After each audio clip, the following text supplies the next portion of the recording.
Hi guys, அஸ்ஸலாமு அலைக்கும். நீங்கள்லாம் எப்படி இருக்கீங்க? நாங்கள் நல்லா இருக்கோம். நீங்கள் எப்படி இருக்கீங்கன்னு கமெண்ட் பாக்ஸில் வந்து கமெண்ட் பண்ணுங்கள். Welcome to our Samima's kitchen. இன்றைக்கி சமீமாஸ் கிச்சனில் என்ன பார்க்க போகிறோம் அப்படின்னா காளான் பிரியாணி தான் பார்க்க போகிறோம். வாங்க வீடியோக்குள்ளே போகலாம். கேஸ் ஆன் பண்ணிக்கோங்க. குக்கர் அடுப்பில் வச்சுக்கோங்க. அதுக்கப்புறம் தேங்காய் எண்ணெய், கல்லெண்ணெய், நெய் மூணுமே சேர்த்து 150 மில்லி ஊற்றிக்கோங்க. ஊற்றி எண்ணெய் ஹீட் ஆனதுக்கப்புறமா 2 பட்டை, 2 ஏலக்காய், 2 கிராம்பு போட்டு நல்லா வதக்கிக்கோங்க. அதுக்கப்புறம் பல்லாரி வெங்காயம் ஒரு 50 கிராம் போட்டு நல்லா வதக்கிக்கோங்க. அது கூட ஒரு 3 பச்சை மிளகாவும் சேர்த்து நல்லா வதக்கணும். வெங்காயம் வந்து நல்லா வதங்கணும். வதங்கி அது ஒரு ப்ரௌன் கலரில் ஆகணும். அப்போ தான் பிரியாணி நல்லாயிருக்கும். வதக்காமட்டிங்கன்னா நல்லா இருக்காது, பச்சை வாசம் அடிக்கும். அதுக்கப்புறம் வந்து 1 ஸ்பூன் மிளகாய் தூள் போட்டுக்கோங்க. போட்டு இந்த பிரியாணி இலை இருக்குள்ள ஃப்ரெஷ்ஷாக செடியில் கட் பண்ணது பிரியாணி இலை போட்டுக்கோங்க. 1 ஸ்பூன் மிளகாய் தூள் போட்டு நல்லா வதக்கணும்னா தான் பிரியாணி கலராக இருக்கும்.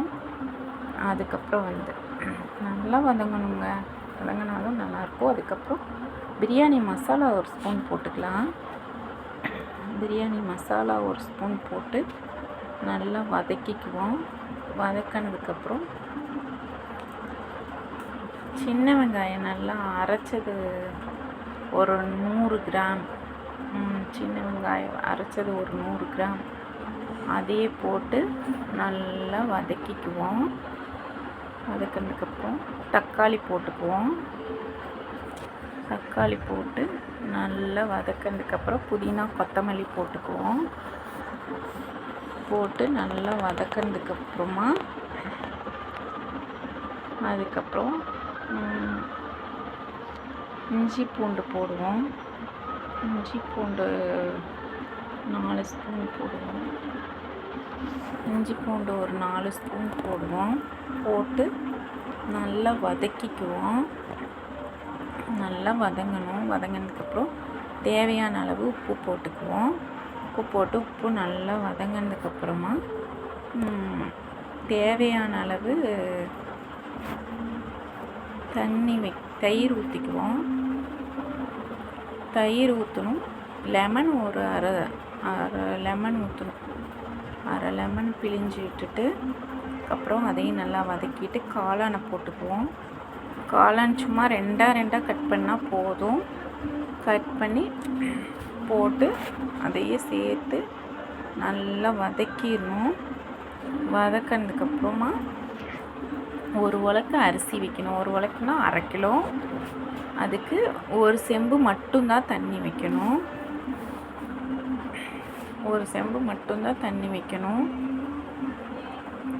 தண்ணி வச்சு கொதி வந்ததுக்கப்புறமா அரிசி போடணும். அரிசி போட்டு விசில் வந்ததுக்கப்புறம் அப்புறமா பார்ப்போம். நல்லா வதங்கி பாருங்கள், 1 செம்பு தண்ணி வைக்கணும். நல்லா கொதி வந்துருச்சு. தண்ணி கொதி வந்ததுக்கப்புறம் அரிசி போட்டுக்குவோம். அரிசி போட்டு விசில் வச்சுருவோம். நல்லா கிளறி விட்டு விசில் வச்சுருவோம். விசில் வச்சதுக்கப்புறமா பார்ப்போம் எப்படி இருக்குன்னு பார்ப்போம். நல்லாயிருக்கும். இது மாதிரி நீங்கள் செஞ்சு பாருங்கள்.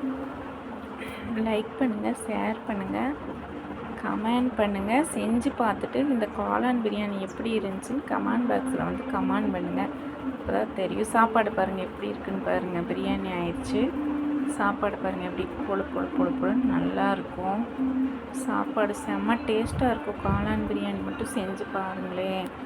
அதுக்கப்புறம் நீங்கள் பிரியாணி சிக்கனோ மட்டனோ போட்டு செய்ய மாட்டீங்க, காளான் போட்டு தான் செய்வீங்க. முட்டை வேக வச்சுருக்கோம். தயிர் பச்சடி வச்சுருக்கோம். அதுக்கப்புறம் உளுந்து வடை செஞ்சுருக்கோம். நாங்கள் உளுந்து வடை வச்சுக்குவோம். சாப்பிட்லாம் வாங்க. Thanks friends.